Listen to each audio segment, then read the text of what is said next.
All of us have some sort of mental map inside of our heads of how the world is laid out. North America is north of South America. Europe is west of Asia, etc. However, even the greatest geography minds often have a flawed mental map of the world. Places aren't often where they think they are in relation to someplace else. Learn more about why almost everyone's mental map of the world is wrong, and why it's so, on this episode of Everything Everywhere Daily.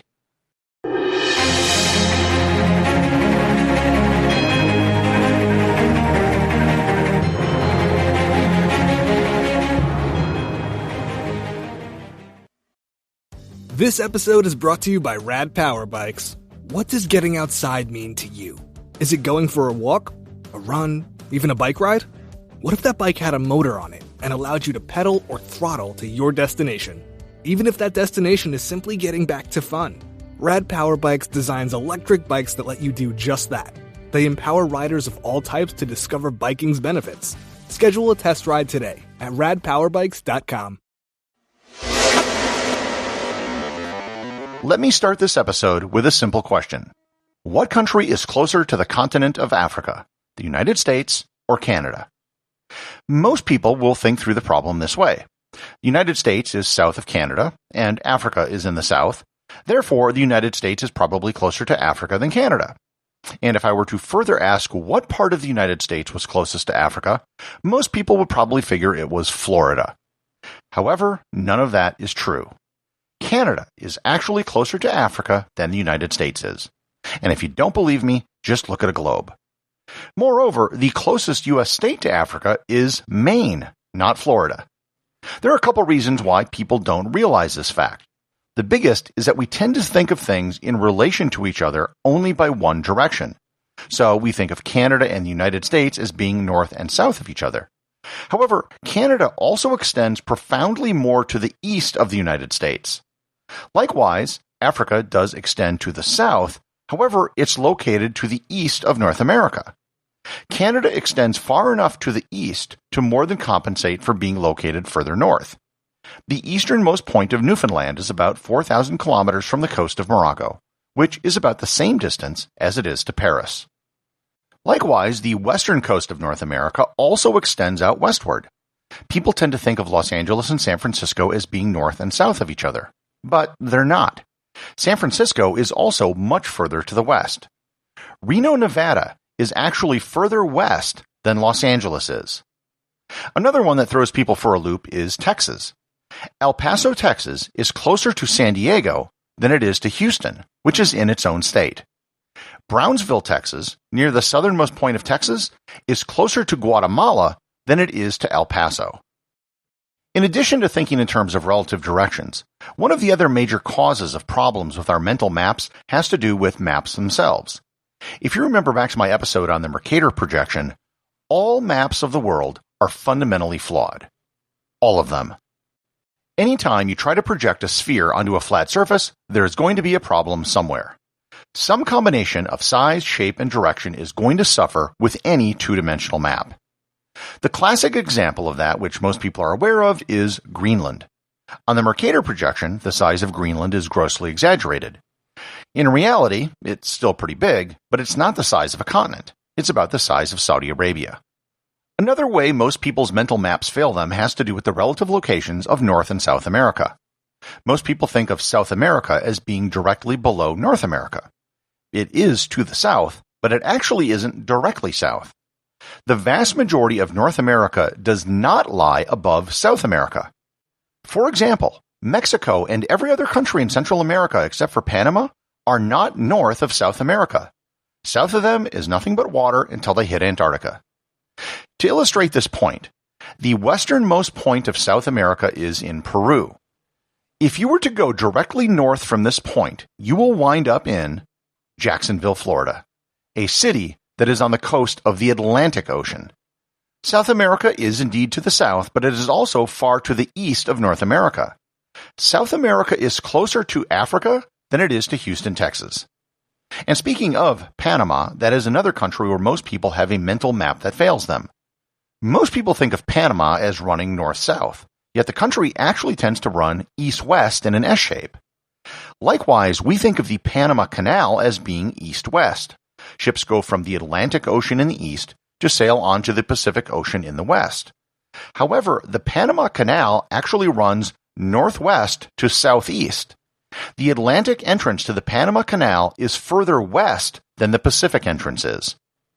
Another misconception people have are the relative latitudes of North America and Europe. Most people think of Europe as being on the same latitudes as the populated parts of North America. Europe is actually much further north, and there are several reasons for this. For starters, Western Europe has much warmer temperatures than the equivalent latitudes in North America. Also, when you travel between North America and Europe, people usually just think in relative terms of flying east-west. However, Chicago is actually at a similar latitude to Rome. Minneapolis is similar to Venice. Vancouver is at a similar latitude to Paris, and Calgary is about the same latitude as Brussels. The northernmost city in North America with over 1 million people is Edmonton, Alberta, which is at a similar latitude to Dublin, Ireland. Denver is around the same latitude as Madrid. San Diego is the same latitude as Marrakesh, and Miami is on the same parallel as Luxor, Egypt. Why is Europe so much warmer than similar latitude cities in North America? The theory has always been that it was due to the Gulf Stream bringing up warm air from the Caribbean. That might be a contributing factor, but most climatologists think that it's actually due to the fact that Europe simply has a longer coastline and has more points that are closer to the sea. One continent that people have the most misconceptions about is probably Africa. For starters, most people are not aware of just how big Africa is. If you've ever flown to Cape Town from the north, you have probably been able to experience just how big it is. It takes longer to cross Africa than it does most ocean crossings. Africa is larger than China, the United States with Alaska, Western Europe, India, and Argentina combined. Most people also think of Africa as being in the southern hemisphere.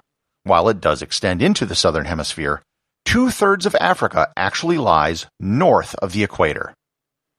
Australia is also a continent with many misconceptions.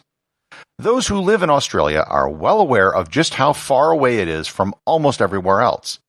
You have the Southern Ocean and Antarctica to the south, the Pacific Ocean to the east, and the Indian Ocean to the west. Getting anywhere from Australia takes an enormous amount of time. If you're in Sydney, the closest place you can fly to outside of the country is in New Zealand, which will take you about 3 hours. If you want to fly to Bali, it'll take you about 6.5 hours. Just to put this into perspective, a flight from New York to Los Angeles takes a little under 6 hours. I was once in Cairns in northern Queensland, and I needed to leave the country to reset my tourist visa. The shortest flight I could take was to Port Moresby, Papua New Guinea, which was 4 hours away. Sydney to Singapore is over 8 hours, and again, that is one of the closest capital cities. If you happen to live in Perth, you're really isolated. It's a 7-hour flight from Perth to Sydney, and it's actually quicker to fly to Bali.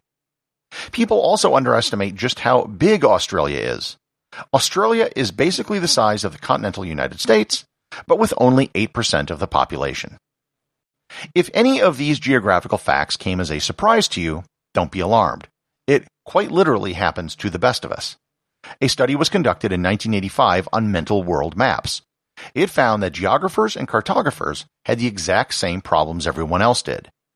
It's very difficult to have an accurate map of the world in your head. We all tend to use relative directions when thinking of where places are in the world. Also, it's easier for us to think in terms of 2 dimensions than it is to think of the surface of a sphere. If any of these facts surprised you, I recommend you actually go check out an application like Google Earth. Google Earth, unlike Google Maps, is a digital globe.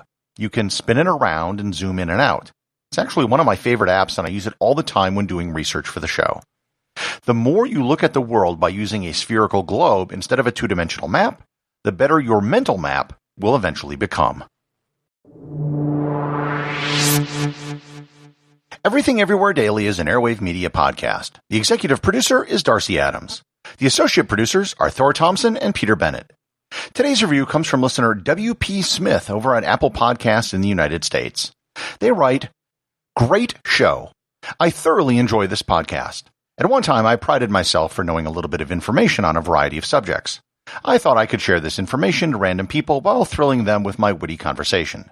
Then I ran into this podcast. I will now refer them to this as it shares random facts and stories while entertaining the mind. I'm very humbled by its ability to keep the listener's eyes from glazing over. Please keep up the great show.